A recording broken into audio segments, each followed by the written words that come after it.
Coach, things got a little chippy out there tonight, but Devin Booker making his return. What did you see from him? Yeah, being out just a couple of days helps. He was able to find it pretty quick.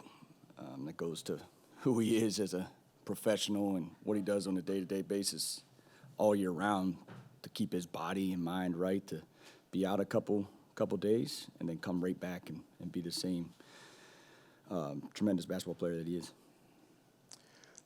Coach, what do you make of the Tech and Dillon being ejected? Obviously you saw it live as we all did, but maybe what kind of explanation did you get and what you think of that call? Yeah, you don't, especially there at the end of the game, you don't get explanations. You get it live to the world like we all do. That play, there's a lot of emotion going on.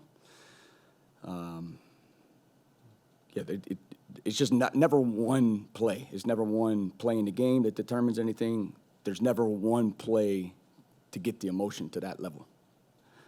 I think Dillon's going to think, and when you talk to him, he's going to say about the contact on the three. So it's just one play after another. That's these games. That's why emotion is so high, because there's always some other action that precedes it. And then obviously we got to keep our emotions in check to not get technicals in the fourth.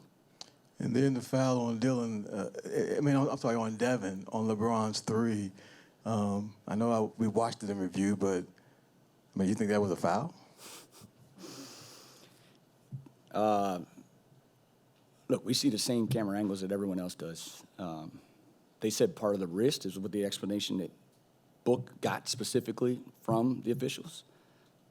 I'm not sure I saw it on the wrist, so I saw it very briefly there when we went back and looked, but I'm sure you'll have it posted. I'm sure we'll continue to take a look. But again, putting ourselves in that situation was the second half. End of the second quarter, into the third quarter just wasn't good enough to even put us into that situation. But that's what happens. A lot of these games come down to split-second decisions by everyone on the court and in the building. Just quick follow. Obviously, they went on that huge run there, third going into the fourth. But then obviously, as you guys have done all year, made a run to get back in it to make it a game that you guys could have won. How are you weighing the falling behind like that, but then again showing the competitiveness that you talked about to get back in the game? Yeah, tremendous response. Don't expect anything else from this group that we have to fight our way back when everything was against us. To fight our way back with all the emotions going the other way there. Really, I thought even at the end of the second quarter, I felt that we weren't ourselves. We talk about possession game. We didn't win it. That's the thing that we're going to take away from this is that's who we are every night. We weren't tonight. We lost the possession game, and they outworked us to get some of those loose balls. We got to find a way to clean that up. Coach, when the refs are blowing the whistle as much as they are, even with the free throw discrepancy, 43-25, how do you kind of try to build some sort of rhythm, especially when the refs are calling fouls at the frequency that they are? No rhythm. There is no rhythm. They control the rhythm. That's what it is. Like, it's stoppage. So some of those we can clean up. Again, I think at the end of the second quarter, there's some of those that we can clean up, but there is no rhythm.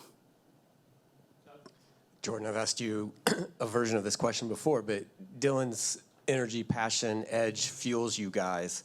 But in a situation like that, when it costs you guys, how do you deal with that as a coach? Do you just live and die with how he plays, and most of the time it works out for you, and this time it didn't? How do you approach that? I'm not sure it cost us. He missed a free throw, right? So what we love his emotion. We're with him. He's brought so much to this city and this franchise. His energy, his passion, his hard work, his attitude every single day. We love him. Coach, kind of going back to Booker, obviously 27 points, and still maybe a little bit of pain there. But now with 4 days of rest, alongside Brooks, what can we see him and his workload, be in the next 4 days? Yeah, we'll see again how he responds out of this. That's super important. How he feels tomorrow. But the days off in between will definitely help everyone just get a little healthier. This time of year, everyone's trying to find some health. We're starting to get there, and that's the exciting part. You could see us rally. I felt early in the game we had pretty good rhythm, even though he's been gone for a couple of days. Grayson was out before that, so yeah, we'll find it, and these couple of days will help us. Jordan, when you look at what your bench was able to do early on and how they kind of helped to give you a spark in multiple moments to try to help bridge that gap early on, what are you seeing from that group that kind of helps to just bring that what you're needing? And sometimes it's scoring, sometimes it's offensive rebound, sometimes it stops, sometimes it feels like it's all of those things. Yeah, I think that was a big decision before the game. I had Book back in. Grayson was out that Lakers game. Then he was out the time before. So we're trying to figure out our second unit. And early in the season, Grayson came back in with that second unit. But this second unit has been good for us. Colin, Ryan, Goody, also. That group has been really good. So we decided to stick with it tonight. And I did think it helped us there in that first half.